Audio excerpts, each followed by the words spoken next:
The air was heavy with salty wind as Fari stood quietly at the edge of the harbor. The waves rolled in rhythm with his heartbeat, slow, weary, and full of questions.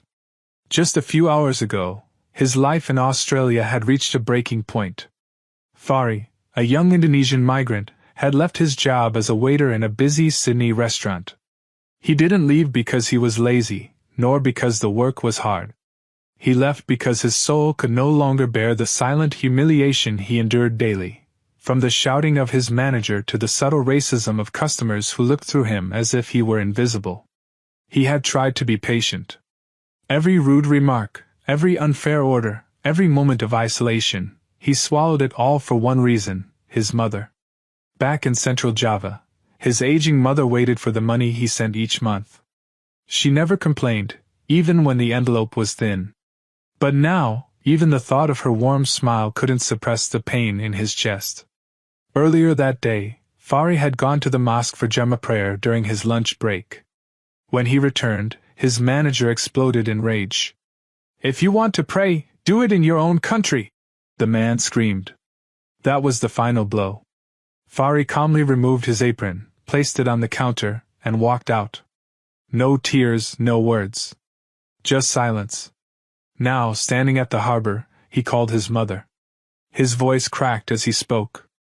"Mom! I'm sorry. I quit. I'm coming home tomorrow." The sky was gray, the sun hidden behind a thick veil of clouds. As he put his phone away, he noticed something strange: a lone figure at the far end of the pier. A young woman, motionless, facing the open sea. Her posture was still, but something about her made Fari uneasy. Then, without warning, she leaped. "Hey!" Fari shouted, but the splash had already echoed through the still air. Without thinking, he sprinted and dove after her. The water was cold and uninviting, but his body cut through it with desperation. He reached her just in time. Her body was limp, but she was breathing. With great effort, he pulled her to shore. Crowds gathered. Someone called an ambulance. The young woman, Laura, was rushed to the hospital. Fari stayed only long enough to ensure she survived. Then, quietly, he prepared to leave. But as he turned in the hallway, a voice called out, "Wait!" He looked back to see a middle-aged man with graying hair and a woman clinging to his arm, both visibly shaken. You saved our daughter," the man said, his voice cracking. "Thank you? Thank you so much." Fari nodded awkwardly.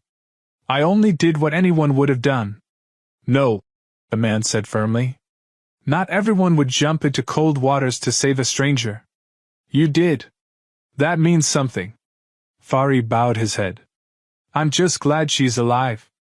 As he turned to leave again, the woman, Laura's mother, held his arm gently. She hasn't been the same since her fiancé died last year. This was her lowest point. Fari felt a familiar ache in his heart. Pain had many faces, but he knew this one well. "I'm sorry," he whispered. "This world, sometimes it wounds us in ways no one can see." The man extended his hand. "I'm Robert. This is my wife, Emily. And our daughter, her name is Laura."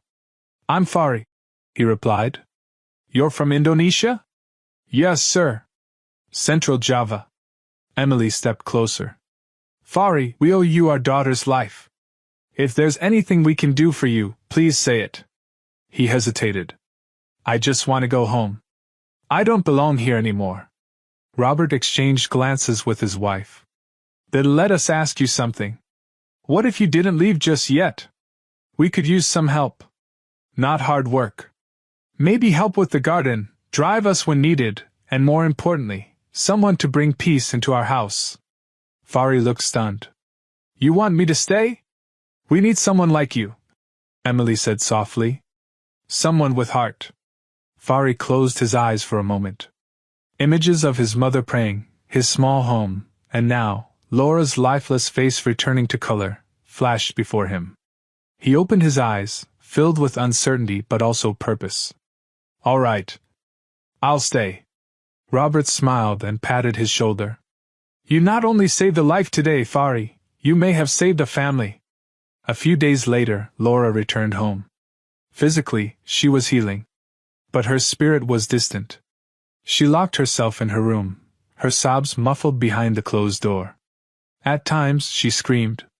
At other times, silence reigned so loud it echoed through the walls. Fari never intruded. He did his tasks quietly, sweeping the yard, tending the roses, keeping the house in order. But every now and then, he would pause outside her door, say nothing, and walk away, just to let her know she wasn't alone. One afternoon, as he watered the backyard garden, Laura appeared at the door. Her face pale, eyes puffy, and voice trembling. "Why didn't you let me die?" Fari stopped. Slowly, he turned toward her, his expression calm, his voice gentle. "Because I believe there's still something left for you in this world. You may not see it now, but one day, you will." Her lips quivered. A single tear fell. And for the first time, instead of retreating, she walked outside, and sat on the steps. Fari went back to watering the flowers, softly, patiently, just like planting a seed of hope. The days rolled gently like waves lapping against a quiet shore. In the spacious yet heavy atmosphere of the Coling family home, a silent transformation had begun. Laura, though still fragile, now occasionally ventured outside her room. Her movements were hesitant, like someone relearning how to walk through life after being shattered. But it was a beginning. Fari, meanwhile, became a quiet rhythm in the house, watering the flowers at dawn, trimming hedges at noon, serving tea with humility, and offering help wherever needed. He never pushed conversations. He was just there. Present. Calm.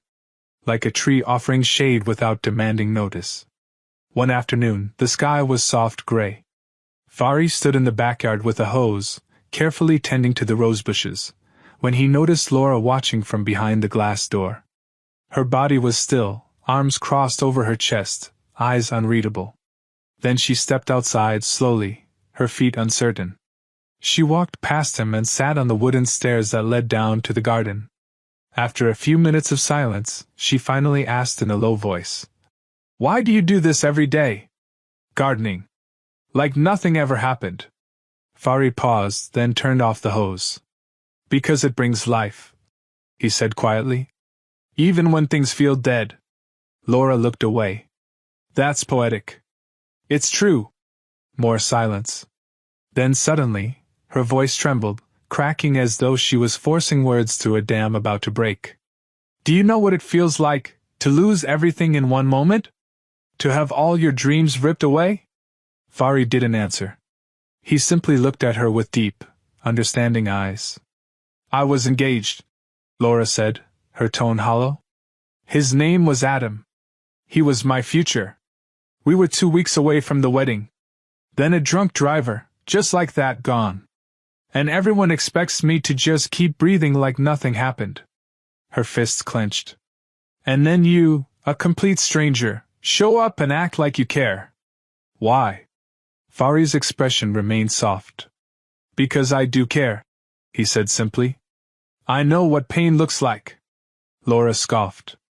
"You think losing a job or being yelled at is the same?" Fari lowered his gaze, not offended. "No. But I've buried pain, too." Laura stared at him. "Then say it. What did you lose?" Fari took a deep breath. The air stilled. "I was engaged, too," he said softly. "Her name was Anissa. I was ready to marry her. Invitation sent.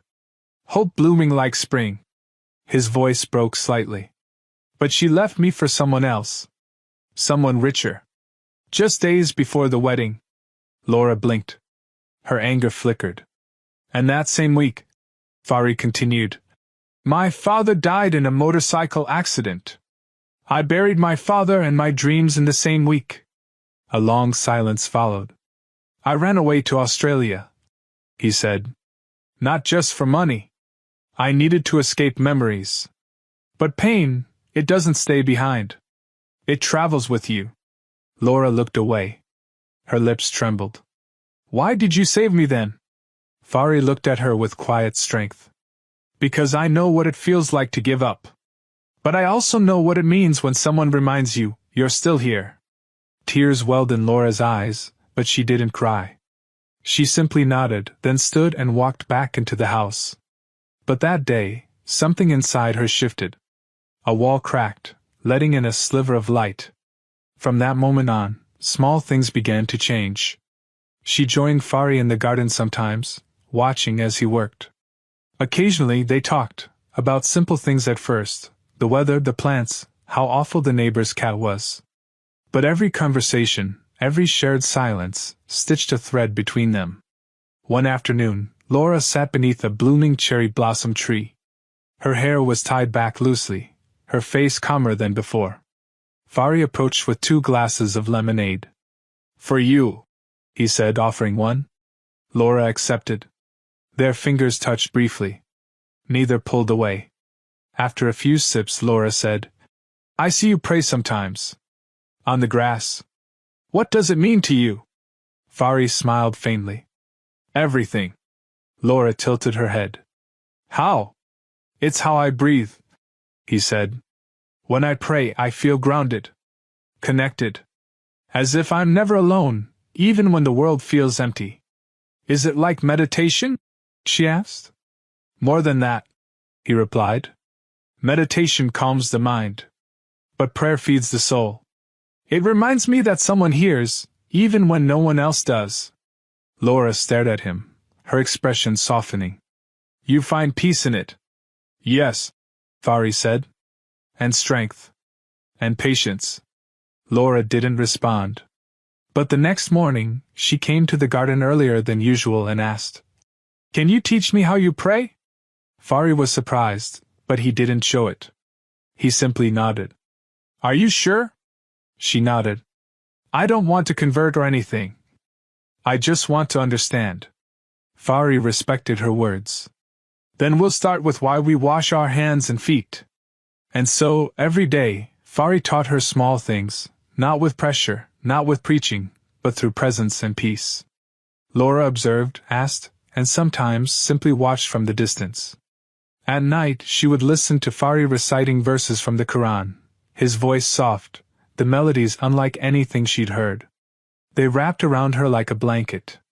Then one evening, as Fari finished reciting Surah ad-Duha, Laura sat outside his small pavilion and whispered, "That last verse, it felt like it was for me." He looked up. "It was. That's the beauty of it, it finds who needs it." Tears welled in her eyes. "I don't know what's happening to me," she said. "But for the first time in months, I want to live." Fari didn't speak. He just smiled gently. That night, Laura wrote in her journal for the first time in a year. "I met a man who didn't try to fix me, just held space for me until I could breathe again." And with that breath, healing had truly begun. The early spring morning bathed the garden in golden light. Dewdrops sparkled on the petals of freshly bloomed roses, and birds chirped in melodies that felt unusually hopeful. Laura sat on the wooden bench beneath the cherry blossom tree, her fingers resting in her lap, her gaze far but thoughtful. She had started coming here often, no longer out of sadness, but seeking something she couldn't name yet. Inside the house, Emily watched her daughter quietly from the kitchen window. There was something in Laura's posture that hadn't been there in months, stillness, not from despair, but calm. A kind of peace she hadn't known since before the accident that changed everything. Later that day, Laura found Fari trimming the tall hedges along the fence. His movements were slow and deliberate, his sleeves rolled up, sweat glistening on his brow. She approached and stood silently beside him. Fari noticed her presence, wiped his hands on his shirt, and gave a respectful nod. "Do you still remember all the prayers?" she asked suddenly. Fari looked at her. "Yes. Every one of them." "Do you ever get tired of it? Doing the same motions, same words, 5 times a day?" He smiled gently. "Never. It's not repetition. It's remembrance. Each time, it feels like returning home." Laura bit her lip. "It's strange. I used to think religion was just rules, control. But when you pray, you don't look controlled. You look free. That's what surrendering to God feels like," Fari said softly. "It's not about chains. It's about finding your place in something greater. Laura nodded slowly. When you pray, can I sit nearby? I won't interrupt. You're always welcome, he said. From that day, she often sat a few feet away during his prayers, quietly watching. Sometimes she would close her eyes and mimic his movements in her mind, wondering what it must feel like to bow in complete humility, forehead pressed to the earth. One night, unable to sleep, Laura opened her phone and typed in the word Islam. She had never truly researched it before. The media always painted a certain picture, oppressive, angry, foreign. But now, sitting alone in a quiet room, with the sound of wind rustling the curtains, she read for hours. About the oneness of God, the mercy in the Qur'an, the life of the Prophet Muhammad. She stumbled across a verse. Verily, with hardship comes ease. Qur'an 94:6. It struck her like lightning. Not because it promised instant happiness, but because it acknowledged her pain. Her suffering wasn't invalidated. It was met with divine understanding. Tears streamed down her face. For the first time, she felt seen, by something unseen. The next morning, her eyes puffy and her voice soft, she approached Fari as he tended to the jasmine plants. I stayed up all night, she said. He looked concerned. Is something wrong? No. I mean, yes. But not in a bad way, she said, laughing nervously. I read the Qur'an. I watched videos. I listened to recitations. She paused. I felt peace. Real peace. And I want to know more. Fari's heart fluttered. Then I'll walk with you step by step, he said. He didn't ask her to convert. He didn't push. But each day, he answered her questions. With patience. With logic. With softness. Why do women wear hijab? To honor their bodies and protect their dignity. Why do you fast? To purify the soul, to feel gratitude, and remember the poor. Why do you cry when you pray? Because sometimes words don't hold enough gratitude. Laura began fasting small hours, not during Ramadan, but as practice. She read more. She asked more. And Fari watched a woman who once wanted to disappear now strive to find herself. One evening, the sky glowing pink with sunset, Laura walked into the garden wearing a long, modest dress. Her hair was loosely tied, a soft scarf around her shoulders. Fari looked up from his book, eyes wide. I have something to tell you, she said. He closed the book slowly, heart thudding. I want to become a Muslim, she whispered. Fari's breath caught. Are you sure? He asked gently. Not for me. Not for anyone else. But for you? Laura stepped closer. Fari, it's not a sudden decision. I've been searching for peace my whole life. I looked in love, in work, in family. But this truth is different. It settles in the heart like a warm light. It doesn't demand. It just calls. Fari stood, his eyes glassy. Then would you like to say the Shahida? She nodded, trembling. He walked her slowly to the center of the garden. The sun had dipped just below the horizon. The birds had gone quiet, and the wind moved the branches gently as if all of nature was holding its breath. Fari raised his hands and softly said, Repeat after me. Laura closed her eyes and followed, voice shaking. I bear witness that there is no God but Allah, and I bear witness that Muhammad is the messenger of Allah. As the last syllable left her lips, Laura burst into tears. Not of sorrow, but relief.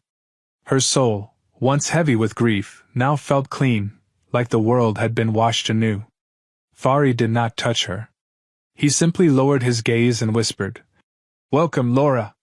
You've just begun a beautiful journey. That night, Robert and Emily were silent as Laura gently broke the news. At first, their faces froze, confused, perhaps worried. But as Laura spoke, about the peace, the hope, the love she had found in Islam, their expressions softened. I'm still me, she said. But now, I know who I am. Robert placed a hand on her shoulder. We may not fully understand it, but if it brings you peace, we'll support you. Emily hugged her tightly. You look happier than we've seen you in years. Laura smiled. That's because I finally am. Upstairs, alone in her room, Laura prayed her first Maghrib. Her movements were unsure, her Arabic stammered. But when she bowed and placed her forehead on the prayer mat, her heart overflowed. In that moment, she wasn't the woman who had tried to end her life. She was a servant of Allah. And her soul finally belonged somewhere. In the days that followed Laura's Shaida, the atmosphere in the house changed in ways too subtle to be described with words.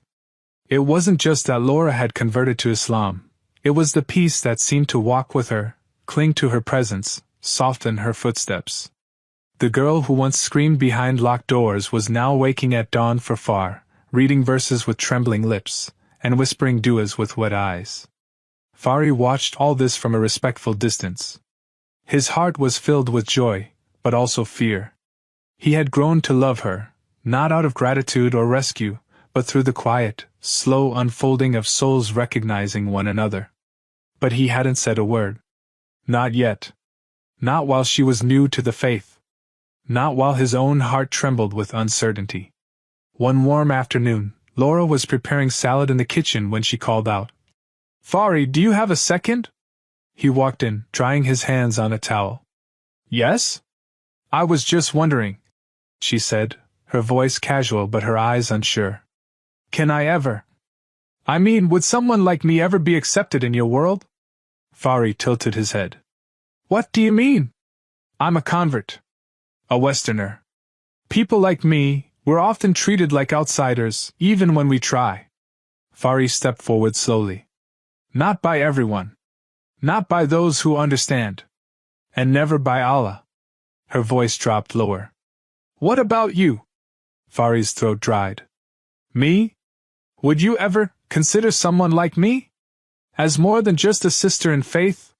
Silence fell between them like a silk curtain, soft, but impenetrable. Fari looked down. "Laura, I've loved you for longer than I've had the courage to admit.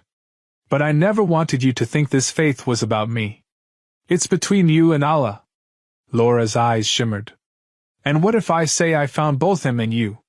Fari couldn't hold back the tears that formed in his eyes. He reached for her hand gently, respectfully. "I want to marry you, Laura," he said with trembling sincerity. "Not for who you were or even what you've become, but for the soul you've always had. One I was meant to find." Before she could respond, Robert walked in, pausing as he saw their closeness. Laura quickly stepped back, flustered. "Dad?" Robert raised his hand. "It's all right," he said calmly. "Fari, can I speak to you for a moment?" They stepped outside to the porch. Robert folded his arms, his eyes not angry, but heavy with seriousness. "You love my daughter?" he asked directly. Fari nodded. "With all due respect, sir." "I do." "And you plan to marry her?" "I do if she and you both allow it." Robert sighed deeply. "You're a good man, Fari. We've seen that. You saved her life. You gave her peace. But love isn't always enough." Fari stayed silent. Robert looked into the distance. "I've seen her broken. I've seen her rebuilt. And you were there through all of it. I won't stop her if she chooses you. But promise me, if you ever hurt her, even accidentally, you'll walk away before she shatters again." "I swear by God I will protect her," Fari whispered. Robert nodded slowly. "Then talk to her mother. We'll arrange everything." The next few weeks passed in a blur. Laura and Fari were married in a small, peaceful nikah ceremony held in the garden where their story had first begun. Laura wore a simple white abaya, her hair covered in a soft silk hijab, her eyes full of calm.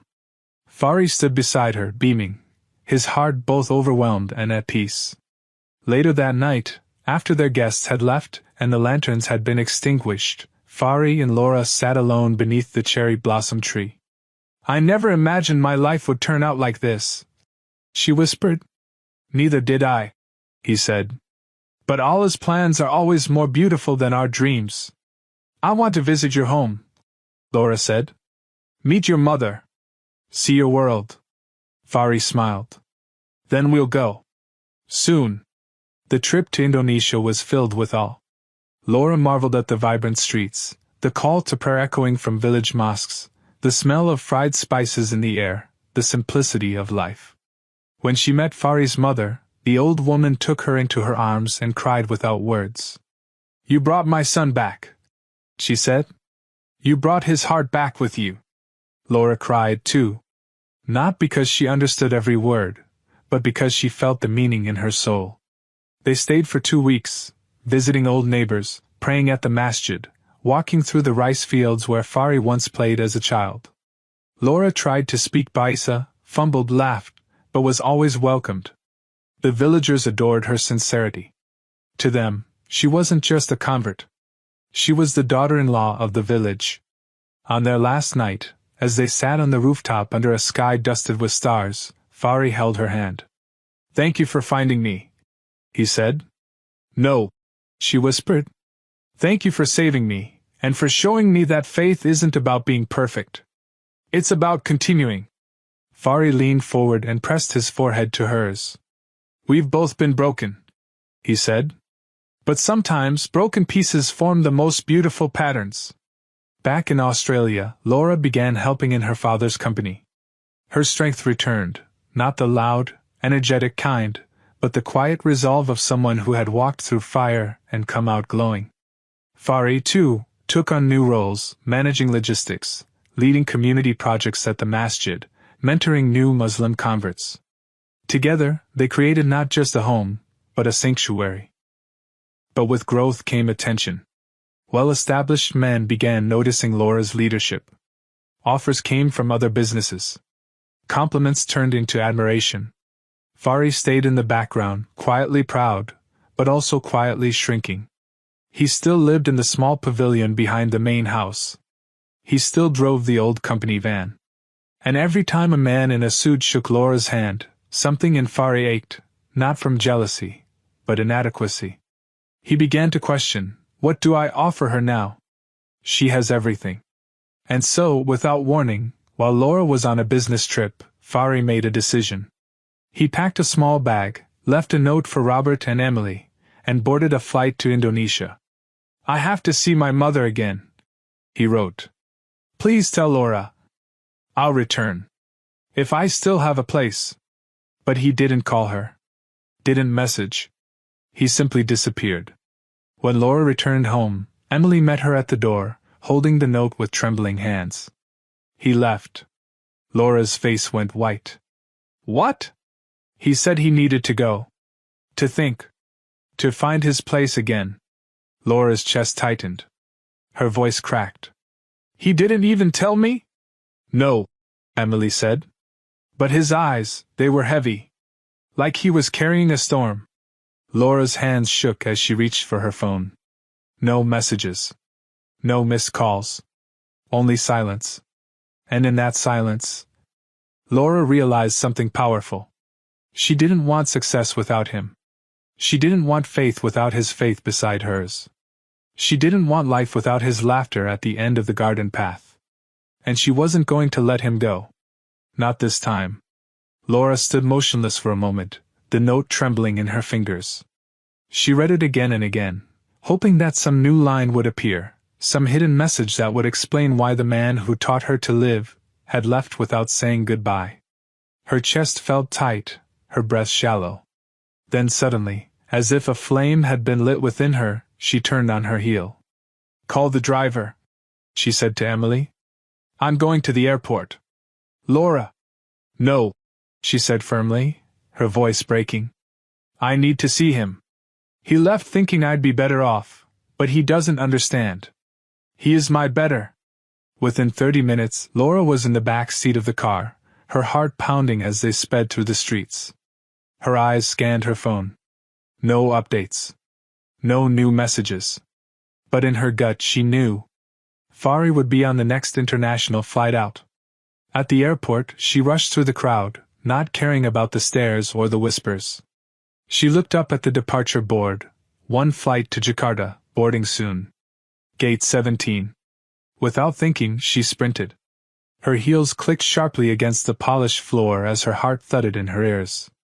The gate was just ahead. And there, Standing alone with a small black backpack over his shoulder, was Fari. He looked up, startled, as he heard his name. Fari! She reached him, breathless, eyes full of hurt. Why? She demanded, her voice trembling. Why didn't you tell me you were leaving? Fari lowered his gaze. Because you've grown, Laura. You don't need me anymore. You're strong, respected, loved. And I'm just a man who waters your flowers. Laura stared at him in disbelief. How dare you decide that for me? She whispered. Do you think I loved you because you trimmed the hedges or cleaned the yard? Fari. I loved you because you saw me when I was invisible. Because you didn't run when I was broken. Because you led me back to God. He looked into her eyes, torn between relief and guilt. I love you, she said clearly and without fear. Not as a gesture of thanks. Not as a favor.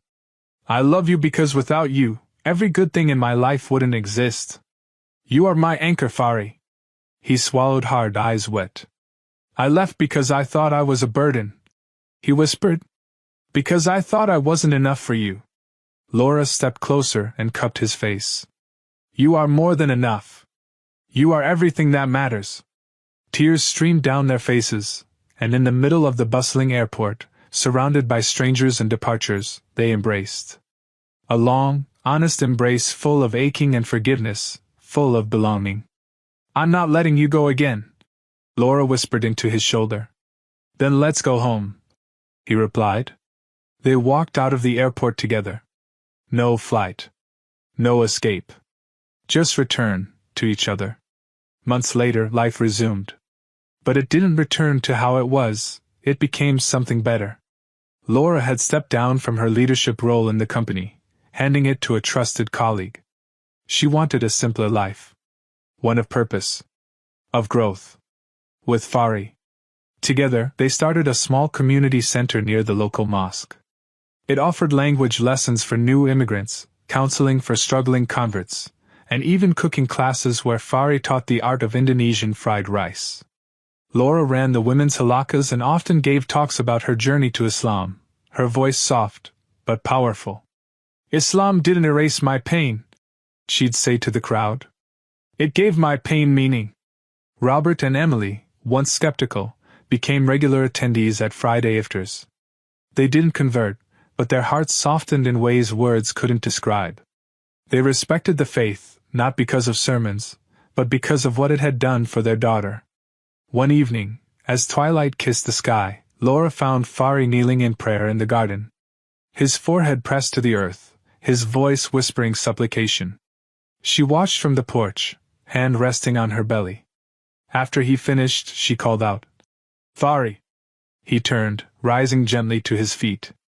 I have news, she said, smiling with glowing eyes. You're going to be a father. Time paused. Fari's lips parted in disbelief, then curved into the widest smile she had ever seen. He ran to her, wrapping her in his arms. Alhamdulillah. Ya Allah, thank you, he murmured into her neck. That night, they named the child already in her womb, Amir Fari, the Prince of Light. The day their son was born, the sky wept with gentle rain. Laura held the child in her arms, tears of joy on her cheeks. Fari kissed her forehead repeatedly, his heart overwhelmed. He has your eyes, Laura whispered. He has your soul, Fari replied. Amir grew quickly, surrounded by warmth and prayer. His first words weren't just Mama or Baba, they were Bismillah. Every night before bed, Fari recited the Qur'an to him, and Laura would hum lullabies that were now filled with Arabic words and soft praises to the one who had given them everything. In the quiet of those nights, Fari would often stare at Laura in wonder. You're not the same woman I met that day at the pier, he said once. And you're not the same man who stood beside me, she replied. But isn't that the beauty of love and faith?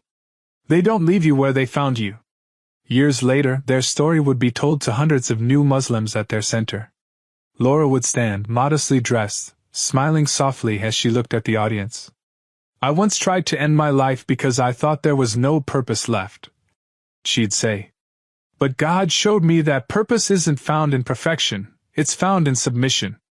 I was saved not just from drowning, but from disbelief. From emptiness. And the one who pulled me out of that sea wasn't just a man. He was a sign. Fari would watch from the side, holding Amir's hand, his eyes shining. And together they would continue to plant seeds in hearts as broken as theirs once were. Because their love wasn't born from fairy tales. It was born from pain, watered by faith, and rooted in prayer.